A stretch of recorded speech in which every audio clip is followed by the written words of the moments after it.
Movie की शुरुआत में एक बड़े बैंक के सिक्योरिटी गार्ड को दिखाते हैं जो फर्श पर पड़ा हुआ है और उस बैंक से कुछ आदमी कई बैग्स भर के पैसे लूट कर लेकर जा रहे होते हैं। तब वहाँ पर आता है अपना हीरो पुलिस ऑफिसर मैक्स। वो अपने सीनियर नाथन को कॉल करके कहता है कि वो लुटेरा जैकब फिर से अपना खेल शुरू कर चुका है। वो फिफ्थ स्ट्रीट के बैंक को लूट कर भाग रहा है और मैं उसका पीछा कर रहा हूँ। कहकर वो जैकब के गैंग के पीछे लग जाता है। जैकब के गैंग में 4 लोग हैं जो शानदार बाइकर सूट में वहाँ से माल लेकर बड़ी तेजी से निकलते हैं। मैक्स उन्हें बहुत करीब से चेज करता है कि अचानक वो एक गली में घुस जाते हैं। मैक्स आगे जाकर तुरंत यू टर्न करके वापस आता है तो वो गायब हो जाते हैं, पर असल में वो एक गली के अंदर बाइक ऑफ करके चुपचाप खड़े होते हैं। दोस्तों, मैक्स को पता ही नहीं चलता कि वो इस गली में है एंड ये लोग भी जान चुके थे कि पुलिस ऑफिसर मैक्स उन्हें चेस कर रहा है। मैक्स बाइक की आवाज को सुनने की कोशिश कर रहा होता है ताकि उस दिशा में जाकर उनको पकड़े, लेकिन ये गैंग भी कुछ कम नहीं होता यार। वो बाइक को स्टार्ट ही नहीं करते बल्कि उसे साइकिल की तरह चलाकर लेकर जाते हैं और नीचे की सड़क पर जाकर वहाँ बाइक स्टार्ट करते हैं। लेकिन जब आवाज आती है तो आवाज को सुनकर मैक्स ठीक उस जगह पहुंच जाता है और तब वो एक बिल्डिंग के अंदर घुस जाते हैं। मैक्स भी बिल्डिंग के अंदर जाता है, लेकिन तब नाथन कॉल करके कहता है कि वो 4 लोग हैं और उनके पास पावरफुल गन्स भी हैं। तुम्हारी टूटी सी गन से उनका कुछ नहीं होने वाला, तुम उनका पीछा करना छोड़ दो और बैकअप फोर्स का इंतजार करो। लेकिन हीरो ऐसे थोड़ी हम इसको कह रहे हैं, वो नहीं मानता दोस्तों और बेसमेंट से एक रॉड उठा लेता है। 3 बाइकर्स को वो जाने देता है और चौथे के लिए वो दीवार के पीछे वेट करता है। जैसे ही चौथा बाइकर निकलने वाला होता है ना, वो रॉड से उस पर हमला कर देता है। हाँ, दोनों के बीच बड़ी अच्छी लड़ाई भी होती है और तब वो बाइकर मैक्स के घुटने पर शूट करके चला जाता है।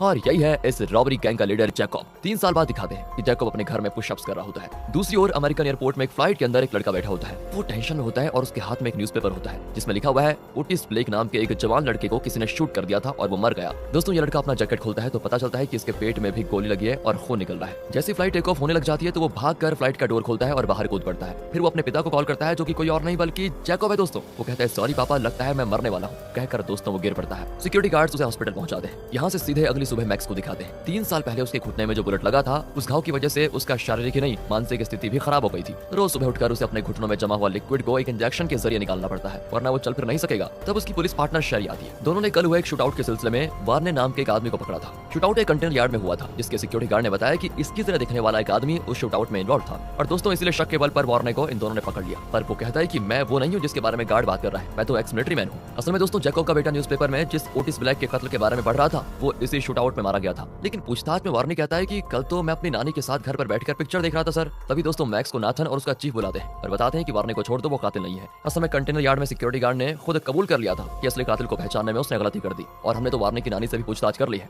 वार्ने सच में उनके साथ पिक्चर देख रहा था उस समय। दोस्तों, यहाँ मैक्स गुस्से में चीफ पर चिल्ला देता है, लेकिन चीफ कहता है तुम अपने दायरे में रहो समझे और वही करो जो मैं कहता हूँ। मैक्स वार्ने को रिलीज कर देता है। यहाँ से सीधे दिखाते हैं जैकब को जो दूसरे देश में रहता है। घर पर फर्श के नीचे उसने गन्स, डॉलर्स, गोल्ड कॉइन्स और भी कई कीमती चीजें रखी होती हैं। वो वेपन्स लेकर अपने बेटे को बचाने के लिए निकल जाता है। दूसरी ओर मैक्स को उसका असिस्टेंट कॉल करता है जिसका नाम है जुका। वो बताता है कि शूटआउट में 2 लड़कों को गोली लगी थी, एक तो स्पॉट पर मारा गया और दूसरा बचकर भाग गया। लेकिन एयरपोर्ट गार्ड्स ने उसको पकड़कर हॉस्पिटल में एडमिट कर दिया था और वो उसी जैकब का बेटा है जिसे तुम 3 साल से ढूंढ रहे हो। दोस्तों, यहाँ ये सुनने के बाद मैक्स को फिर कॉन्फिडेंस आ जाता है कि बस इस बार तो मैं जैकब को पकड़ के रहूंगा। अब नाथन एक मीटिंग बुलाकर सबको बताता है कि जैकब का बेटा रुआन घायल हालत में हॉस्पिटल में है, अब वो हमारे कब्जे में है। उसे और ओटिस नाम के लड़के को एक ही गन से गोली लगी है और दोनों को एक ही आदमी ने शूट किया है। और तो और रुआन ने अपने बाप जैकब को कॉल भी किया जिसके जरिए हमें पता चला है कि जैकब फिलहाल आइसलैंड में है। हमने आइसलैंड पुलिस को खबर कर दी है और जैकब किसी भी वक्त पकड़ा जाएगा। लेकिन अब मैक्स कहता है कि जैकब को पकड़ना इतना आसान नहीं है। सबसे पहले उसके घर को घेर कर फिर उस पर हमला करना होगा। यूं ही घर में घुसेंगे तो सब मारे जाएंगे। इस पर नाथन चिढ़कर कहता है कि बातें तो बहुत बढ़िया करते हो, लेकिन 3 साल से तुमने उसको पकड़ा है क्या? नहीं ना। और दोस्तों, इस तरह सबके सामने वो मैक्स की इंसल्ट कर देता है। मैक्स गुस्से में बाहर आ जाता है। उसी रात आइसलैंड पुलिस फोर्स जैकब के घर में घुसती है, लेकिन जैकब गैस सिलेंडर खोलकर इन्हीं की तरह यूनिफॉर्म पहनकर इनके बीच आ जाता है। सबको मारने लग जाता है। वो कुछ पुलिस वाले दरवाजा खोलते हैं तो एक लाइटर ऑटोमेटिकली ऑन हो जाता है और पूरा घर ब्लास्ट। सारे पुलिस वाले मारे जाते हैं। जैकब वहां से आराम से निकल जाता है। वो इतना शातिर है कि स्वाट टीम भी उसका कुछ नहीं बिगाड़ पाती। दोस्तों, वो तुरंत फ्लाइट पकड़कर अमेरिका पहुंच जाता है। पुलिस चीफ प्रेस कॉन्फ्रेंस बुलाता है जिसे मैक्स और शेरी अटेंड करते हैं। तभी वहां पर जिना नाम की एक औरत आती है जो मेयर इलेक्शन में नए कैंडिडेट की कैंपेन मैनेजर है। वो चीफ से पूछती है कि हॉस्पिटल में जो लड़का एडमिट किया गया है क्या वो जैकब का बेटा है? चीफ चौंक जाता है कि ये बात पुलिस के अलावा किसी और को नहीं बताती तो फिर इसको कैसे पता चली। पर जिना कहती है ये केस इस इलेक्शन में बहुत काम आएगा अगर इसका इन्वेस्टिगेशन ठीक दिशा में हुआ तो। ये कहकर वो चली जाती है। तभी मैक्स और शेरी चीफ से कहते हैं कि रुआन को प्राइवेट हॉस्पिटल में रखने की बजाय अगर सरकारी हॉस्पिटल में रखेंगे तो जैकब बड़ी आसानी से उससे मिलने के लिए जरूर आएगा और तब हम उसको पकड़ सकते हैं। आइडिया तो अच्छा है। ये कहकर चीफ मैक्स और शेरी को ये केस सौंपता है, लेकिन वार्न भी करता है कि तुम्हें हॉस्पिटल के अलावा और कहीं नहीं जाना है, याद रखना। यहाँ जैकब को दिखाते हैं जो अमेरिका में अपने एक जिगरी दोस्त से मिलता है जिसका नाम है एडवर्ड। कई साल पहले जैकब और एडवर्ड ने मिलकर कई खतरनाक कांड किए थे। न्यूयॉर्क में ही कई बड़े बड़े बैंकों को इन दोनों ने मिलकर लूटा था और कई मिलियंस कमाए थे। फिलहाल एडवर्ड रॉबरी से तो रिटायर हो गया, लेकिन कई खतरनाक गैंग्स के साथ आज भी उसका उठना बैठना लगता है। एडवर्ड जैकब को बताता है कि यहाँ तुम्हारा बेटा ओटिस नाम के लड़के के साथ मिलकर नशीले पदार्थ बेच रहा था और तभी वो किसी गैंग के शूटआउट में फंसा और उसे गोली लगी। अब पुलिस तुम्हारे क्राइम्स के लिए उसे टॉर्चर करेगी, देख लेना। दोस्तों, अब जैकब को कैसे भी अपने बेटे को बचाना होगा। यहाँ हॉस्पिटल में रुआन के कमरे के ठीक बाहर मैक्स, शेरी और जुका बैठे होते हैं। तब जैकब कोई आईडी पहनकर अपने बेटे के कमरे के पास से गुजरता है तो एक आदमी पूछता है कि रूम नंबर 212 कहाँ पर है। जैकब उसे अपने बेटे का कमरा दिखाकर झूठ बोलता है कि यही है रूम नंबर 212 एंड वो आदमी बेचारा अंदर जाता है तो मैक्स उस आदमी को पकड़ लेता है और पूछता है कि तुम कौन हो, इस कमरे में क्यों आए। वो बेचारा रोने लग जाता है कि किसी ने मुझे गलत कमरा दिखा दिया, मैं तो अपनी वाइफ को देखने आया था। तब जाकर मैक्स उसे छोड़ देता है और पूछता है कि तुम्हें ये कमरा किसने दिखाया, ये बताओ। वो कहता है कि ब्लैक जैकेट और कैप पहनकर एक आदमी खड़ा था, उसने आईडी भी पहन रखी थी। मैक्स दोस्तों समझ जाता है कि वो जरूर जैकब होगा। वो अपनी गन लेकर बड़ी तेजी से भागता है और ब्लैक जैकेट और कैप वाले एक आदमी को पकड़कर नीचे धकेल देता है। हाँ,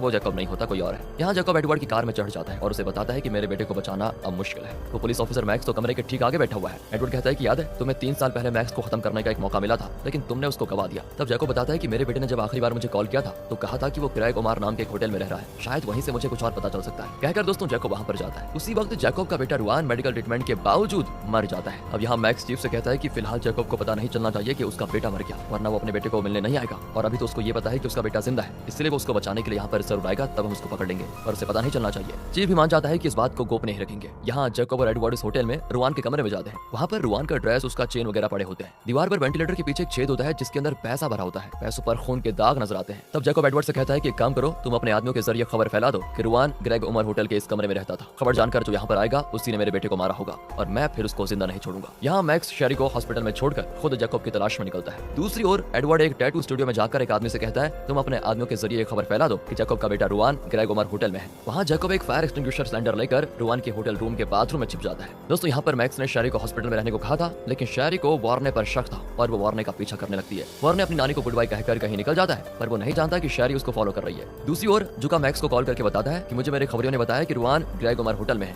शायद जैकब भी वहीं पर गया होगा। अब ये सुनकर दोस्तों मैक्स तुरंत उस होटल में पहुंचता है और जैसे रुआन के कमरे का दरवाजा खुलता है तो अंदर बैठा जैकब अटैक के लिए बिल्कुल तैयार हो जाता है। वो देखता है कि 2 पुलिस ऑफिसर्स कमरे में कुछ ढूंढ रहे हैं। जैकब तुरंत शूट करने लग जाता है। तब वो दोनों आदमी लगातार शूट करने लगते हैं और बाथरूम की दीवार छलनी हो जाती है। इसी बीच मैक्स वहां पर आ जाता है, लेकिन तब तक जैकब ने एक पुलिस वाले को मार डाला था और वहां से भागने भी लगता है। मैक्स जैकब के पीछे इमरजेंसी एग्जिट से ऊपर चढ़ने लग जाता है कि अचानक रेलिंग्स में उसका पैर फिसल जाता है और वो नीचे गिरता है। उसके घुटनों पर चोट लगती है तो वो उठ नहीं पाता। इसी बीच दोस्तों जैकब को मौका मिल जाता है निकलने का। यहाँ शेरी वार्ने को फॉलो करते हुए एक कंटेनर यार्ड में पहुंचती है। वहाँ वार्ने एक आदमी को पेपर में कुछ लिख कर देता है और कुछ पैसे भी देता है। अब वार्ने के जाने के बाद शेरी उस आदमी से बात करने के बहाने ये देख लेती है कि उस पेपर में वार्ने ने क्या लिखा है। वो उस नंबर को अपने हाथ पर लिख लेती है। असल में वो एक कंटेनर नंबर था। ये अमेरिका का तीसरा बड़ा कंटेनर यार्ड है, लेकिन शेरी आखिर उस कंटेनर का पता लगा ही लेती है और ताला तोड़कर अंदर जाती है। लेकिन इसी बीच वार्ने वहाँ पर आ जाता है और शेरी का गला दबाकर वहीं उसको मार डालता है। अब अगली सुबह की बात है, एडवर्ड जैकब से मिलने आता है। वो बताता है कि होटल रूम में जो लोग आए थे उनका शूटिंग स्टाइल देखकर लगता है कि वो एकदम ट्रेंड आदमी है, जरूर वो उन पैसों को लेने यहाँ पर आए होंगे। उसी शाम को मैक्स पुलिस स्टेशन की ओर जा रहा होता है। बाहर मेयर इलेक्शन का नया कैंडिडेट भाषण दे रहा होता है कि इस शहर में पुलिस ऑफिसर्स की हत्या हो रही है, ऐसे क्राइम्स को रोकना है तो मुझे इलेक्ट करो। मैक्स उसकी कैंपेन मैनेजर जीना से कहता है उस पुलिस ऑफिसर को मरे हुए 2 घंटे भी नहीं हुए,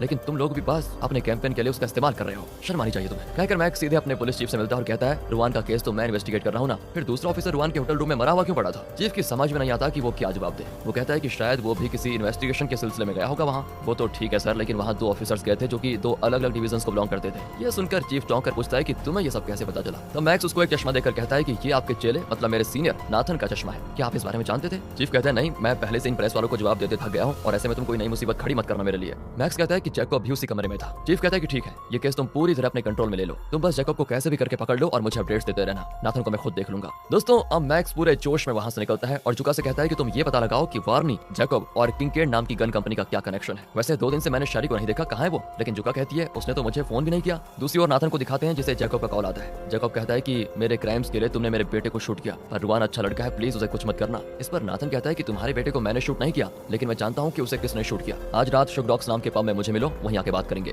दूसरी ओर एडवर्ड शुगरॉक्स पब में कोई रिपेयरमैन बनकर जाता है और एक मशीन के नीचे गन बांध कर आ जाता है। यहाँ मैक्स रुआन के होटल रूम में जाकर इमेजिन करता है कि जैकब ने किस तरह शूट किया होगा, लेकिन उसका घुटना दुखने लग जाता है और वो वहीं पर बैठकर सो जाता है। इतने में चीफ आता है और उसे जगाता है कि मैंने तुम्हें इन्वेस्टिगेशन के लिए भेजा और तुम यहाँ पर खराटे भर रहे हो। खैर तुमने नाथन के बारे में जो कहा था उसी सिलसिले में मैंने उसका फोन टैप किया, उसमें पता चला कि आज रात वो एक आदमी से शुगरॉक्स पब में मिलने वाला है। अगर वो आदमी जैकब है तो उसे इस बार छोड़ना मत। उस रात मैक्स उस पब के लिए निकल जाता है। जैकब भी वहाँ पहुंचता है तो पब का सिक्योरिटी गार्ड जैकब को पूरी तरह चेक करता है कि कहीं इसके पास कोई वेपन तो नहीं, फिर वो उसको अंदर भेज देता है। इस वक्त पब में कस्टमर्स नहीं होते दोस्तों। अंदर नाथन और वार्नी ऑटोमेटिक एसएमजीज लेकर जैकब को भून डालने के लिए बिल्कुल तैयार होते हैं। इसी बीच मैक्स पब के पीछे की विंडो तोड़कर अंदर घुस जाता है। जैकब सोच में पड़ जाता है कि कहीं ये मुझे खत्म करने के लिए कोई ट्रैप तो नहीं है। वो बड़े ध्यान से आगे बढ़ता है, लेकिन सीधे मैक्स के सामने आकर रुकता है। मैक्स तो गुस्से में उसे खत्म करने के लिए गन तान देता है। तभी जैकब हाथ ऊपर कर लेता है जैसे कि सरेंडर होने जा रहा है, लेकिन फिर झट से कूदकर एक पिलर के पीछे छिप जाता है। इसी बीच नाथन और वार्नी वहां पर आते हैं और वो मैक्स पर शूट करने लगते हैं। दोस्तों मैक्स देखता है कि जैकब नीचे जा चुका है और बचकर भाग रहा है। मैक्स भी उसके पीछे भागता है। नाथन मैक्स को चेस करता है और वार्ने जैकब को। इसी बीच बाहर एडवर्ड गाड़ी को मेन डोर से बांधकर उसको उखाड़ देता है। यहाँ पर जैकब निहत्था वार्ने की गोलियों से किसी तरह खुद को बचा रहा होता है और तभी वो मशीन के नीचे गन देख लेता है जिसे एडवर्ड ने वहाँ पर पहले से छिपा के रखा हुआ था। वो तुरंत उसे उठाकर नाथन को शूट कर देता जाता है। एडवर्ड ने दरवाजा तोड़ तो दिया था, तो अब जैकब बड़ी आसानी से बाहर निकल सकता है। लेकिन इसी बीच मैक्स और वार्ने के बीच शूट आउट यहाँ पर चल रहा होता है। वार्ने तो मैक्स को ओवर पावर कर देता है, लेकिन तभी एकदम अनएक्सपेक्टेडली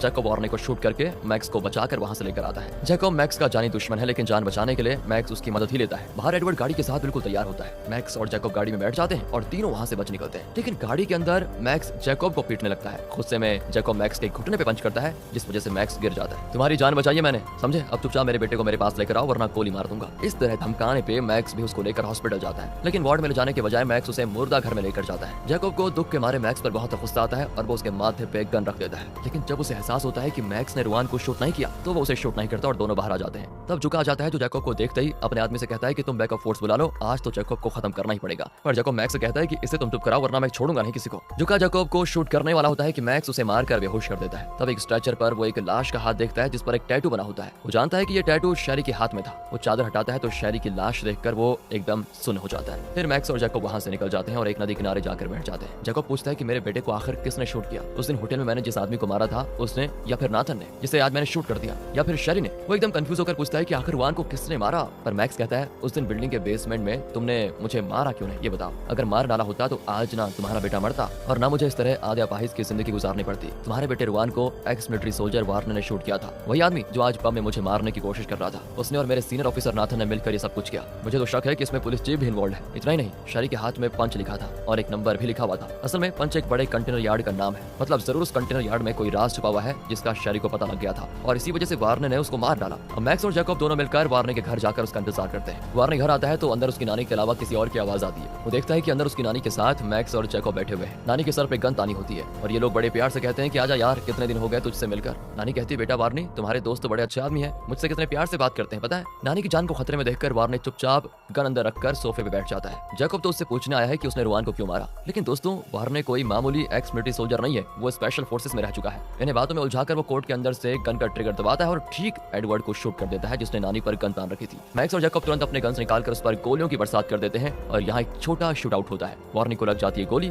इसी बीच एडवर्ड अपनी आखिरी सांसें ले रहा होता है, पर मैक्स और जैकब इस मामले में किसी को छोड़ना नहीं चाहते। वो वार्ने के जरिए पुलिस चीफ को कॉल करवाते हैं। वो चीफ से कहता है कि आज रात 12 बजे तो मुझे पंच कंटेनर यार्ड में मिलो, एक जरूरी बात करनी है। चीफ कहता है कि रात को बहुत रिस्क होता है, मैं नहीं आ सकता। पर वार्ने कहता है कि अगर तुम नहीं आए तो मैं प्रेस को बता दूंगा कि इस मामले में तुम भी इन्वॉल्व हो। तब जाकर चीफ मान जाता है। फिर वो सीधे जीना से मिलता है और उसको बताता है कि वार्ने ने मुझे कंटेनर यार्ड में क्यों बुलाया, कुछ कारण है क्या इसका, मतलब तुम्हें इस बारे में कोई इन्फॉर्मेशन मिली है? वो नाम जवाब देकर चली जाती है। अब चीफ के पास वहाँ जाने के अलावा कोई रास्ता नहीं है। चीफ के पहुंचने से पहले मैक्स और जैकब वहाँ पहुंच जाते हैं। शैरी के हाथ में जो कंटेनर नंबर लिखा हुआ था वो उसे खोलते हैं तो अंदर बॉक्सेस में फौरन से आए हुए शॉर्ट गन्स, मशीन गन्स भरे पड़े होते हैं। अब मैक्स को सब कुछ समझ में आ जाता है। ठीक 12 बजे पुलिस चीफ अपनी कार में यार्ड के अंदर आता है। मैक्स और जैकब मिलकर एक बड़ी गाड़ी से उसकी कार को ठोक देते हैं और इस तरह उसको पकड़ते हैं। मैक्स उसे खूब पीटता है। इतने में जैकब एक कंटेनर पर चढ़कर खड़ा हो जाता है और यहाँ पर खुलता है दोस्तों इस मूवी का सबसे बड़ा ट्विस्ट। असल में इस शहर में मेयर इलेक्शन चल रहा है। प्रेसिडेंट में जो मेयर है उसे बदनाम करने के लिए और उसकी जगह पर एक नए मेयर को इलेक्शन जितवाने के लिए जिना काम कर रही है। उसने प्लान किया था कि वो वार्ने की मदद से किंग कैट नाम की एक गन मैन्युफैक्चरिंग कंपनी से ढेर सारे फॉरेन गन खरीद कर यहाँ इलीगली लेकर आएगी और कुछ लोगों को बेचने के बहाने शूट आउट करवाएगी। फिर वो मीडिया में न्यूज फैलाएंगे कि शहर में क्राइम हद से ज्यादा बढ़ रहा है, इसलिए इस मेयर को हटाकर नए मेयर को सिलेक्ट करो। इस सरकार को उलटना ही दोस्तों उसका प्लान है। उसके इस प्लान में उसका साथ दिया नाथन, पुलिस चीफ और उस पुलिस ऑफिसर ने जिसे होटल रूम में जैकब ने मार डाला। चीफ जानता था कि अगर मैक्स उस पब में गया तो जरूर मारा जाएगा, इसलिए उसने जानबूझकर मैक्स को वहां भेजा। ये जानकर मैक्स गुस्से में चीफ को खत्म करना चाहता है, लेकिन चीफ हंसकर कहता है तुम्हें वार्ने को पहले खत्म कर देना चाहिए था, उसे यहाँ लाकर तुमने बड़ी बेवकूफी कर दी है, वो एक स्पेशल फोर्स ट्रेन है। अचानक अंधेरे से लगभग 10 आदमी बाहर निकलकर मैक्स को शूट करने लगते हैं। असल में वार्ने ने चुपचाप अपनी टीम को खबर कर दी थी और वो यहाँ पर आ गए थे। अभी कंटेनर पर खड़ा जैकब उस पर शूट करने लग जाता है। आधे घंटे के शूट आउट के बाद वार्ने और उसके सारे आदमी मारे जाते हैं। चीफ 2 कंटेनर्स के बीच फंसा होता है और कहता है कि एक पुलिस चीफ को शूट करोगे तो अंजाम बहुत बुरा होगा, लेकिन जैकब उसकी एक नहीं सुनता। उसे तो बस अपने मरे हुए बेटे का चेहरा दिख रहा था जिसका जिम्मेदार ये चीफ था। वो एक ही सेकंड में चीफ को शूट करके मार डालता है। अब मैक्स जैकब पर गन तान देता है और उसे शूट करना भी चाहता है, लेकिन वो रियलाइज करता है जैकब से बड़े विलन्स तो पुलिस चीफ और नए मेयर हैं। ये सोचकर वो जैकब को जाने देता है। तब पुलिस गाड़ियों का सायरन सुनकर जैकब वहां से बच निकलता है। मैक्स पुलिस के सामने हैंड्स अप करके खड़ा हो जाता है कि मैंने चीफ को मारा और इसी सीन के साथ दोस्तों ये मूवी यहाँ पर खत्म हो जाती है।